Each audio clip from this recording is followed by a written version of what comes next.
How to use Zelle with Fidelity investment. Hey guys, welcome back to another episode.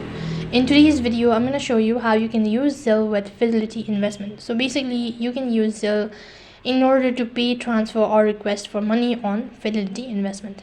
So what you can do is Zelle is already available within the Fidelity Bank's or mobile banking app. You can check the app or sign in into an online and follow a few steps to enroll with a Zelle. So first of all, you need to make sure that you have already linked your Zelle with your Fidelity investment. Now go ahead and open up your Fidelity investment app, and after you're logged in, this is going to take you to the home page.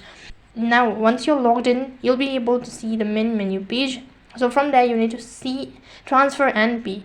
After that, you'll be able to find the option as send money with Zelle located right in between.